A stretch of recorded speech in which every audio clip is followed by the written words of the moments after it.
ഭൈരവ മീഡിയസിലേക്ക് അവർക്കും സ്വാഗതം. കർക്കിടകം രാശി. കർക്കിടകം രാശിക്കാർക്ക് ജൂൺ മാസം 2-ാം തീയതി നടക്കാനിരിക്കുന്ന വ്യാഴം, അതായത് ഇപ്പോൾ തന്നെ വ്യാഴത്തിൻ്റെതായ മാറ്റം സംഭവിച്ചിരിക്കുന്നു എന്നുള്ളതാണ് സത്യം. തീർച്ചയായിട്ടും 2-ാം തീയതിക്ക് ശേഷം നിങ്ങൾക്ക് വളരെയധികം നല്ല ഫലങ്ങളൊക്കെ പ്രദാനം ചെയ്യുന്നു. ഇതുവരെ ഉണ്ടായിരുന്ന എല്ലാ കഷ്ടങ്ങൾക്കും വിടുതൽ വന്നിരിക്കുന്ന ഒരു സമയമാണ്. എന്നിരുന്നാൽ തന്നെയും നമുക്ക് വളരെ വേഗത്തിൽ ഒരു നല്ല ഫലം ലഭിക്കുമോ എന്ന് ചോദിച്ചാൽ 100% ഇല്ല എന്ന് തന്നെയായിരിക്കും പറയേണ്ടി വരിക. കാരണം ഇത്രയും കാലം ഉണ്ടായിരുന്ന കഷ്ടപ്പാടുകൾക്ക് ഒരു പെട്ടെന്നുള്ള ഒരു മറുപടി ഒരിക്കലും നമുക്ക് ലഭിക്കില്ല. ഒരല്പം ശ്രമം തന്നെയാണ്. എന്നിരുന്നാൽ തന്നെയും ഗുണകരമായ ഒരു നല്ല ജീവിതം നിങ്ങൾക്ക് ആരംഭമാകുന്നു. പണമില്ലാത്ത രീതിയിൽ കഷ്ടപ്പെട്ടു, അതുപോലെ തന്നെ തൊഴിൽപരമായ രീതിയിൽ കഷ്ടപ്പെട്ടു, സ്വന്തം തൊഴിൽ ചെയ്തെടുത്ത കഷ്ടം, ഇങ്ങനെ ധാരാളം കഷ്ടതകളൊക്കെ അനുഭവിച്ചു പുണർതം, പൂയം, ആയില്യം എന്നീ നക്ഷത്രക്കാരൊക്കെയും വളരെയധികം നല്ല ഫലങ്ങളുമായിട്ട് വ്യാഴം നിങ്ങളുടെ രാശിക്കുള്ളിൽ ജന്മ വ്യാഴമായിട്ട് വരുന്നു. പക്ഷേ ഒരു കാര്യം എന്തെന്ന് വെച്ചാൽ എടുത്തു പറയേണ്ടത്, വ്യാഴം പരിപൂർണമായ ബലത്തോടു കൂടിയാണ് ആ ഒരു ഭാവത്തിൽ ഇരിക്കുന്നത്.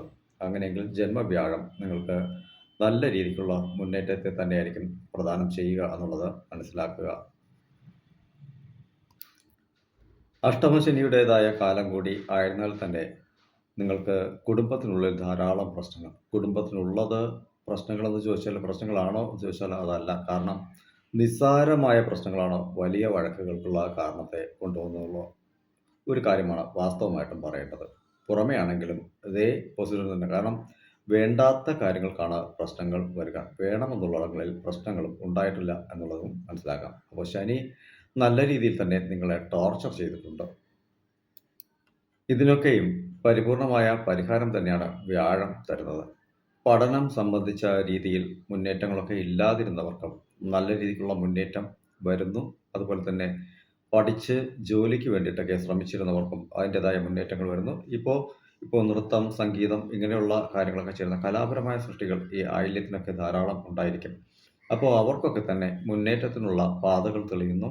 ധാരാളം സ്റ്റുഡൻസൊക്കെ അവർക്കൊപ്പം വന്ന് ചേർന്ന് പുതിയ രീതിയിലുള്ള നൃത്തം ഒക്കെ, അല്ലെങ്കിൽ അങ്ങനെ സംഗീതം, എന്തായാലും കലാപരമായ ഏതൊരു സൃഷ്ടിയിലും ഇപ്പോൾ AI ടെക്നോളജി വരെ ഇപ്പോൾ നിലവിലുള്ളതുകൊണ്ട് തന്നെ ഏതൊരു വിഭാഗത്തിലും അവരുടെ കഴിവുകളെ പൂർണ്ണമായിട്ടും കൊണ്ടുവന്ന് മുന്നേറ്റത്തിലേക്ക് വരാൻ കഴിയുന്ന ഒരു സാഹചര്യമാണ്. സമ്പത്തുപരമായുള്ള ആ ഒരു പ്രശ്നങ്ങൾക്കൊക്കെ കുറച്ച് കുറച്ചായിട്ട് മാറ്റങ്ങൾ വരികയും കടബാധ്യതകളൊക്കെ ഉണ്ടെങ്കിൽ അതൊക്കെ തീരാൻ പോകുന്ന ഒരു സമയമാണ്. കുടുംബത്തിനുള്ളിൽ എന്തായാലും സന്തോഷവും ഐക്യവും ഒക്കെ വന്നു ചേരുന്ന ഒരു സാഹചര്യം ഇവിടെ 100% നിലനിൽക്കുന്നുണ്ട്.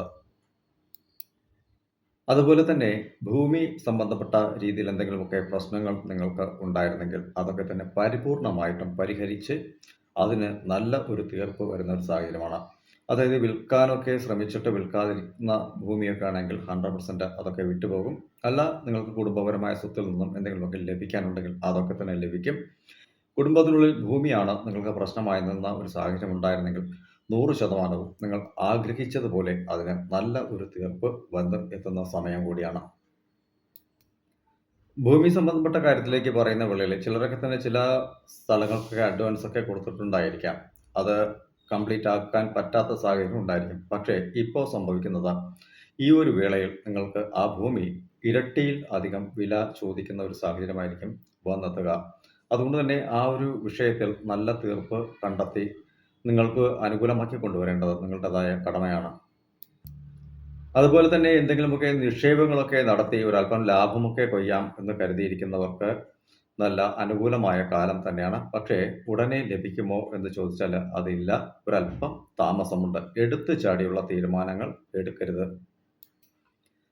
അതായത് ഓരോ ദിവസവും നമുക്ക് ഉന്നതമായ ഒരു പൊസിഷൻ വരുന്നു എന്ന് നമുക്ക് തോന്നും. പക്ഷേ ജൂലൈ മാസം ലാസ്റ്റ് വരെ വളരെയധികം ജാഗ്രത പുലർത്തണം. കാരണം എടുത്തുചാടി ഇൻവെസ്റ്റ്മെന്റും കാര്യങ്ങളൊക്കെ ചെയ്തു കഴിഞ്ഞാൽ ആ ഒരു സമയത്ത് നമുക്കൊരല്പം ലാഭം ലഭിക്കുകയും പിന്നീട് വലിയ നഷ്ടത്തിലേക്ക് വരികയും ചെയ്യും. ജൂലൈ മാസത്തിന് ശേഷം നിങ്ങൾക്ക് ഒക്ടോബർ മാസം വരെ വളരെയധികം നല്ല ഫലങ്ങളാണ് കാത്തിരിക്കുന്നത്. അപ്പോൾ ആ ഒരു വേളയിൽ നിങ്ങൾക്ക്, അതായത് സ്റ്റേബിൾ പൊസിഷൻ ആകുന്ന വേളയിൽ നിങ്ങൾക്ക് ഇൻവെസ്റ്റ്മെന്റോ ട്രേഡിങ്ങോ അങ്ങനെയുള്ള കാര്യങ്ങളൊക്കെയും ചെയ്ത് മുന്നിലേക്ക് വരാനുള്ള സാഹചര്യങ്ങളുണ്ട്. അപ്പോൾ ട്രേഡിംഗ് സംബന്ധപ്പെട്ട കാര്യങ്ങളൊക്കെ പറയുകയാണെങ്കിലും അതുമായി നല്ല രീതിയിൽ പഠിച്ച വ്യക്തികൾ തന്നെ ആവണം അത്തരം പ്രോസസ്സുകളൊക്കെ കൈകാര്യം ചെയ്യേണ്ടത്. അതായത് അപ്രതീക്ഷിതമായിട്ടുള്ള നേട്ടങ്ങളൊക്കെ നിങ്ങളെ തേടി വരുന്നു എന്നുള്ളതാണ്. നിങ്ങൾ പ്രതീക്ഷിക്കാത്ത ഇടത്തു നിന്നും ഇതുവരെ പ്രതീക്ഷിച്ചിരുന്ന ഇടങ്ങളിൽ നിന്നും ഒരു നല്ല ഫലങ്ങളൊക്കെ ഇതുവരെ നിങ്ങൾക്ക് ലഭിച്ചിട്ടില്ലെങ്കിൽ ഇനി അപ്രതീക്ഷിതമായി നിങ്ങളെ തേടി വരുന്ന സാഹചര്യങ്ങൾ, നന്മകൾ തേടി വരുന്ന അത് നല്ല രീതിക്ക് യൂട്ടിലൈസ് ചെയ്ത് കൊണ്ടുപോകേണ്ടത് നിങ്ങളുടെ ഉത്തരവാദിത്വം തന്നെ ആണ്. അതുപോലെ കോടതി കേസ്, വഴക്കുകൾ, പ്രശ്നങ്ങളൊക്കെ ഉണ്ടായിരുന്നവർക്ക്, വസ്തു സംബന്ധപ്പെട്ടോ അല്ലെങ്കിൽ മറ്റേതെങ്കിലും വിഷയത്തിൽ പ്രശ്നങ്ങൾ ഉണ്ടായിരുന്നവർക്ക് 100% തീർപ്പ് വരുന്ന കാലമാണ്. അനുകൂലമായി തന്നെയായിരിക്കും നിങ്ങൾക്ക് കേസിൻ്റെതായ ഒരു പൊസിഷൻ വരിക. തൊഴിൽപരമായ രീതിയിൽ ട്രാൻസ്ഫറിനൊക്കെ ശ്രമിച്ചുകൊണ്ടിരുന്ന വ്യക്തികൾക്ക് ഇതുവരെ ട്രാൻസ്ഫർ ഒന്നും ലഭിച്ചിട്ടില്ല. 100% ട്രാൻസ്ഫർ ലഭിക്കും. അതുപോലെ തന്നെ മറ്റൊരിടത്ത് ജോലിക്ക് വേണ്ടിയിട്ട് ശ്രമിക്കുന്ന വ്യക്തികൾക്ക് 100% ജോലി ലഭിക്കുന്ന സാഹചര്യമാണ്. അതായത് ജൂലൈ മാസത്തിന് ശേഷമാവും നിങ്ങൾക്ക് ഈ ഒരു പ്രോസസ്സ് ആക്ടിവേറ്റ് ആയി കിട്ടുക. അതുവരെ ഒരു അനുകൂല ഭാവം ഉണ്ടാകും. ആ ഒരു സമയത്ത് നിങ്ങൾക്ക് പരിശ്രമിച്ചാൽ 100% നിങ്ങൾക്ക് ജോലി മാറ്റമൊക്കെ ലഭിക്കും. അതുകൊണ്ട് തന്നെ സമ്പത്തുപരമായ രീതിയിലൊക്കെ മുന്നേറ്റങ്ങളൊക്കെ വരാൻ 100% സാധ്യതകൾ ഇവിടെ പറയുന്നു. കാര്യം വ്യാഴമാണ് ജന്മത്തിലേക്ക് വരുന്നത്. അതുകൊണ്ടാണ് ഞാൻ ഈ പറയുന്നത്. അപ്പോൾ ആരുടെയെങ്കിലും ഉപദേശങ്ങൾ, നന്മകളൊക്കെ പറയുന്ന വ്യക്തികളുണ്ടെങ്കിൽ അവരുടേതായ ഉപദേശങ്ങളും വാക്കുകളും നിങ്ങൾക്ക് അനുകൂലമായി വരും എന്നതാണ് വാസ്തവം. ചിലർക്കൊക്കെ തന്നെ വീട് മാറ്റങ്ങളൊക്കെ ഉള്ള ആൾക്കാരായിരിക്കും. കാരണം ഈ വീട്ടിൽ വന്നതിന് ശേഷമാണോ നമുക്ക് കഷ്ടതകളൊക്കെ ഉണ്ടായത് എന്ന ചിന്താഗതിയൊക്കെ ഉള്ളവർക്ക് വേറെ വീട്, പുതിയ വീട് മാറ്റം, അതുപോലെ തന്നെ പുതിയ വീട് വാങ്ങി മാറാനുള്ള സാഹചര്യങ്ങളും ഒക്കെ ഉണ്ടാവും. ട്രാൻസ്ഫറായി വേറെ ഇടങ്ങളിൽ പോയി പുതിയ വീട്ടിലേക്ക് താമസിക്കുന്ന സാഹചര്യങ്ങളുണ്ടാവും. എന്തെങ്കിലും ഒരു വിധത്തിൽ ഒരു വീട് മാറ്റങ്ങളൊക്കെ നിങ്ങൾക്ക് വന്നെത്തുന്ന ഒരു സാഹചര്യമുണ്ട്. സ്വന്തമായ വീട് ഉള്ളവർക്ക് ഇവിടെ നിന്നും മറ്റൊരിടത്തേക്ക് സ്ഥലം വാങ്ങി വീട് വാങ്ങി പോകുന്ന സാഹചര്യങ്ങളൊക്കെ ഉണ്ടായിരിക്കാം. തീർച്ചയായിട്ടും എന്തായാലും ഈ പറയുന്ന കാര്യം അനുഭവത്തിലേക്ക് 100% വരുന്നതാണ്. അതേപോലെ തന്നെ പുതിയ സുഹൃത്ത് ബന്ധങ്ങളൊക്കെ വന്നെത്തുന്ന കാലമാണ്. അതുവഴി നിങ്ങൾക്ക് നല്ല ഗുണകരമായ പല മാറ്റങ്ങളും ജീവിതത്തിൽ വന്നെത്തും.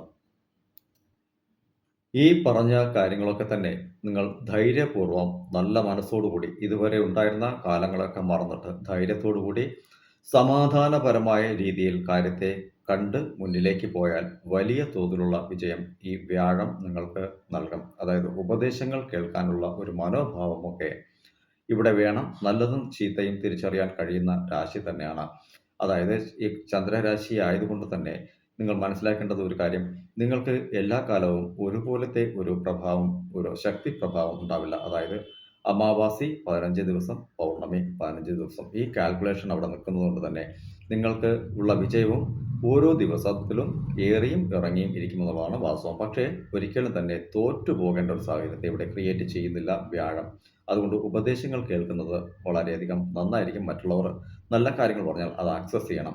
ആയില്യ നക്ഷത്രക്കാരൊക്കെ ആണെങ്കിലും ഉപദേശങ്ങളൊക്കെ കേൾക്കുമെങ്കിലും തനിക്ക് താൻ പോകുന്ന സ്വഭാവമൊക്കെ അവരിലേക്ക് പ്രാപ്തമായിരിക്കും. അതൊക്കെ ഒന്ന് മാറ്റിവെക്കുന്നത് നന്നായിരിക്കും. മഹാവിഷ്ണുവിൻ്റെതായ പ്രാർത്ഥനകളൊക്കെ നടത്തുന്നത് നന്നായിരിക്കും. അതുപോലെ തന്നെ സാക്ഷാൽ ശ്രീ മുരുകൻ, അതായത് ഇടവും വലവും 2 ഭാര്യയ്ക്കൊപ്പം നിൽക്കുന്ന ശ്രീ മുരുകനെ പ്രാർത്ഥിക്കുന്നതൊക്കെ വളരെയധികം നല്ല ഫലത്തെയൊക്കെ പ്രദാനം ചെയ്യുന്ന ഒരു കാര്യം തന്നെയാണ്. അതുപോലെ കുടുംബ പരദേവതകളൊക്കെ ഉണ്ടെങ്കിൽ അത് ഏതൊരു മതവിഭാഗത്തിലുള്ളവരാണെങ്കിൽ അവരുടേതായ പാരമ്പര്യത്തിൽ ആരാധിച്ചു കൊണ്ടിരുന്ന ക്ഷേത്രങ്ങളിൽ പോവുകയോ അല്ലെങ്കിൽ ആ ഒരു വിധത്തിലുള്ള ദൈവത്തെയൊക്കെ ആരാധിക്കുന്നതൊക്കെ വളരെയധികം നന്നായിരിക്കും. ഇത് എല്ലാവർക്കും ബാധകം തന്നെയാണ്. എല്ലാവരും കുടുംബ പരദേവതകളെ പ്രാർത്ഥിച്ച് മഹാവിഷ്ണുവിൻ്റെതായ പ്രാർത്ഥനകളൊക്കെ നടത്തി അതുപോലെ തന്നെ ഈ ശ്രീ മുരുകനെ പ്രാർത്ഥിക്കുന്നതുകൊണ്ടൊക്കെ വളരെയധികം നല്ല ഫലങ്ങൾ കാത്തിരിക്കുന്നു. എല്ലാവർക്കും ശുഭകരമായ ഒരു കാലം ആരംഭിക്കുന്നു. ജൂൺ മാസം 2-ാം തീയതിക്ക് ശേഷം നിലവിൽ തന്നെ അത് ആക്ടിവേറ്റഡ് ആണ്. ജാതകം പരിശോധിക്കാനൊക്കെ താല്പര്യമുള്ളവരൊക്കെ ആണെങ്കിൽ കാണുന്ന നമ്പറിൽ, സ്ക്രീനിൽ കാണുന്ന നമ്പറിലേക്ക് മെസ്സേജ് ചെയ്യുക. വിളിക്കുകയാണെങ്കിലും നിങ്ങൾക്ക് വിളിക്കാം, പ്രശ്നമൊന്നുമില്ല. പക്ഷേ വാട്സപ്പ് മെസ്സേജ് അയച്ച് വരുന്നവർക്ക് വേണ്ടിയിട്ട് മാത്രമായിരിക്കും ഞാൻ അവരുടേതായ രീതിക്ക് മറുപടികളൊക്കെ നൽകാനും ഒക്കെ ശ്രമിക്കുക. എല്ലാം നിങ്ങൾക്ക് ദക്ഷിണ വാങ്ങി മാത്രം തന്നെയായിരിക്കും മറുപടിയൊക്കെ നൽകുക. നിങ്ങളുടേതായ അപ്പോയിൻമെൻറ്റ് ശരിയായ ടൈമിൽ നിങ്ങൾ തന്നെ സെലക്ട് ചെയ്യുക.